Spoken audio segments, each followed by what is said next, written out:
Olá pessoal, sejam todos bem-vindos ao canal Prodops. E esse vídeo eu quero trazer a visão do Prodops, a visão desse canal sobre um tema que todo mundo está falando e muita gente está olhando para a perspectiva errada sobre AI. E por que você está errado se você apostar contra AI, acreditar que é uma bolha, que essa bolha vai estourar?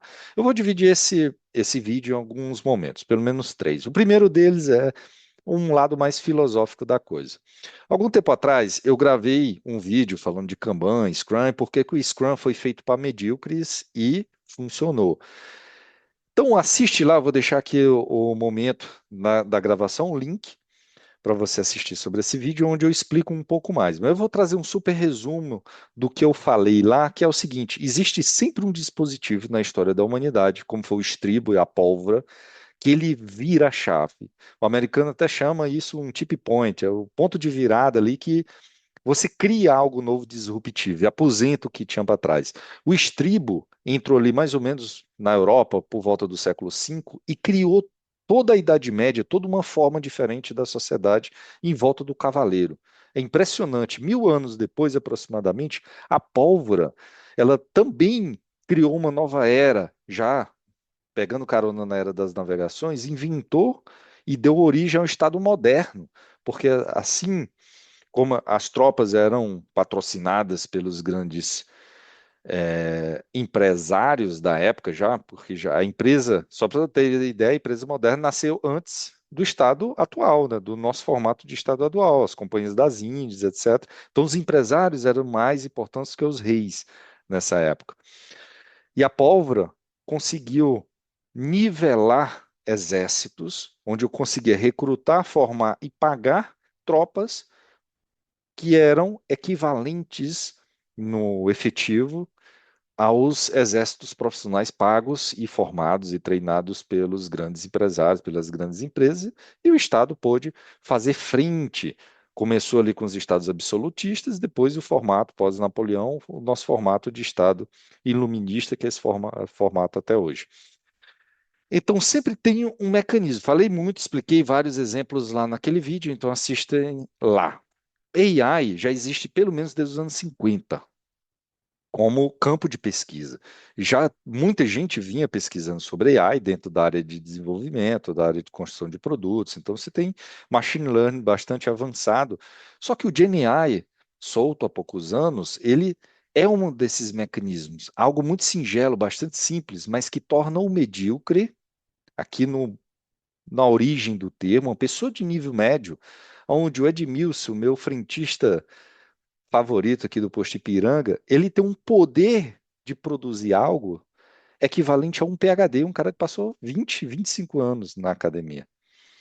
Então, estamos criando uma nova era. Nas próximas eleições, o Edmilson vai criar um vídeo indistinguível da realidade que você não vai conseguir dizer se é fake news, talvez pelo absurdo, você ache que é um fake news, e vai influenciar a campanha política.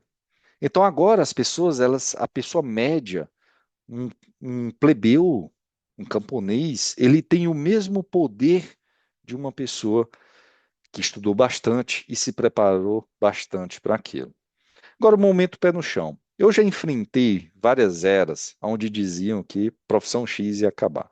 As profissões, na verdade, elas se movimentam pelo negócio. Não adianta nada a gente pegar um exemplo do acendedor de lampião que foi aposentado no final do século XIX, no nascimento da energia elétrica, quando a gente tem exemplos mais próximos. O famoso coletor da Cefaz, quando não existia computador, era um cargo tanto federal como estadual, e às vezes até municipal, dependendo do tamanho do município, de bastante prestígio. Então todo mundo almejava ser um coletor da Cefaz. E hoje praticamente não existe mais esse cargo, não no prestígio que tinha antigamente. Talvez exista ainda, e desculpe se você é um coletor e está assistindo, mas você não é tão bem visto como era, ou tão visado a sua posição como era na época que eu era criança, por exemplo, que eu tinha familiares que queriam prestar concurso público para ter esse cargo federal ali. Então, várias profissões elas foram sendo modificadas, foram sendo aposentadas já com automatização. Isso é super natural. Agora, se algo vai acabar ou não, aí trazendo já o momento aqui para fazer uma transição para a área de desenvolvimento de software, cara, eu comecei um pouco antes da virada do milênio Então, nessa época, já tinha várias soluções de automatizar o desenvolvimento, criar camadas onde geraria código. Então, na moda, na época, eram as ferramentas da IBM prometer que você fazia alguns desenhos de arquitetura e gerava o código, e você não precisava mais ter desenvolvedor. Estou falando de 25 anos atrás. Então, algumas empresas ao longo do tempo também trouxeram várias propostas disso ali há mais ou menos 20 anos. Tinha várias empresas aqui no Brasil, inclusive, J Company, várias, eu não vou citar algumas que ainda existem até hoje, que vendem essa ilusão de que eu não vou precisar de desenvolvedor, e quando a empresa implementa com aquela ferramenta, se vê numa enrascada, porque você precisa agora de pessoas específicas que conhecem a ferramenta, e eu não consigo mais pegar desenvolvedores de forma genérica para evoluir o código que foi gerado por aquela ferramenta, mas que sempre precisa de retoques e de ajustes. Então, eu já vivi várias eras onde se dizia: "Ah, agora acabou o desenvolvedor." E, por exemplo, para front, que é a parte mais simples, o Delphi reinou ali nos anos, final dos anos 90, começo dos anos 2000, porque é uma parte que você consegue padronizar bastante, mas virou a mudança de padrão desktop para web, ele já não acompanhou. Porque é bom, porque é ruim, isso não importa. Porque o que importa é a cultura quando você vira a chave.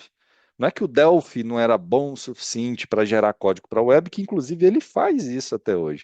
É que ele não entrou na cultura que se vivia naquele momento onde a web se consagrou e o web já ficou para trás, porque agora é praticamente nativo, mobile first, enfim. E isso vai mudando e não vai sequer acabando as tecnologias anteriores. Eu sempre falo, enquanto a última linha de COBOL estiver rodando, não me vinha com história de que X ou Y vai morrer, porque está aí até hoje. E cada vez mais novas tecnologias surgem, novos agentes no meio, que vão demandar mão de obra e vão criar mais empregos.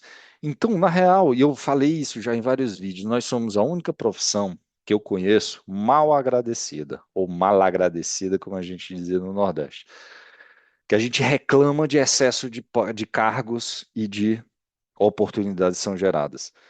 O dev não vai acabar, ele vai se transformar ou vai até aumentar a quantidade de posições e estruturas que se precisa.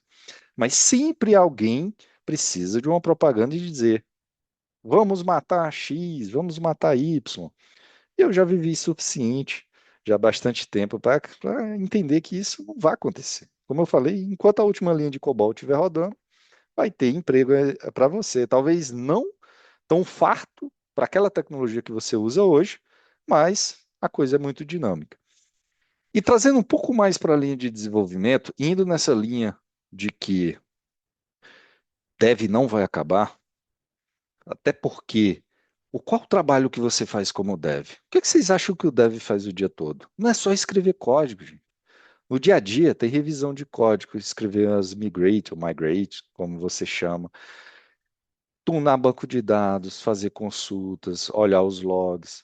Tem uma série de atividades que quando você vê a linha geral, o que você faz o dia inteiro, as integrações entre legados, famílias de legados. Cara, tem empresa nesse momento fazendo atualização, projeto para upgrade de versões. Não é tão simples, desenvolver código é um conjunto de ações tão grande em torno do tema que é até infantil a gente cair nessa onda de que agora o dev vai acabar, que foi o que vem rolando nos últimos 6 meses aí os últimos 12, 6 a 12 meses aqui do. Estou falando do final de 2025, se você está assistindo aí em 2060. Então rolava isso nessa época. E aí o que é que acontece? Todo mundo começa a.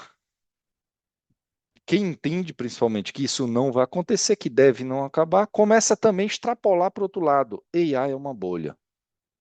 E aí vamos para o momento otimista da coisa. Então, passando a linha pé no chão, o que é que vai acontecer? Nós não fazemos ideia quando esse mecanismo simples muda a sociedade. Nós não temos capacidade de prever o que é que vai acontecer.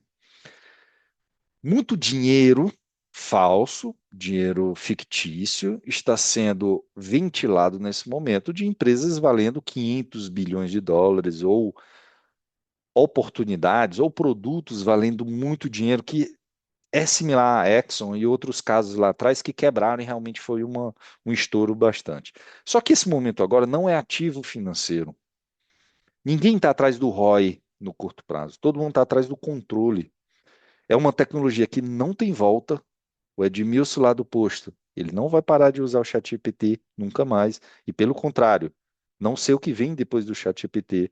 É possível que venham outras ideias singelas e mais simples que potencializem o uso do AI no dia a dia das pessoas, trazendo todas as outras jornadas de AI, como machine learning, etc. E a gente não sabe o que vai e para onde vai, mas a gente sabe que não tem volta. Não vão parar de usar. Então, se não vão parar, é só daqui para frente. Agora, é óbvio que várias empresas, elas vão ser compradas, elas vão ser adquiridas, mas quem está correndo nesse momento não está atrás de dinheiro só, está atrás do controle que vai dar todo o dinheiro do futuro.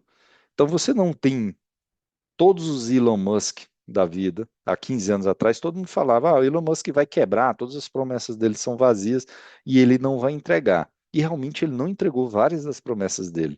Mas ele está aí, firme e forte, porque ele não estava focado no ROI imediato, ele estava focado no controle e ele conseguiu o controle de muita coisa que ele fez ao longo do tempo. Agora são todos os Elon Musks olhando para a AI. Google, Microsoft, além da OpenAI, Apple, todas as grandes big techs, elas estão correndo atrás disso.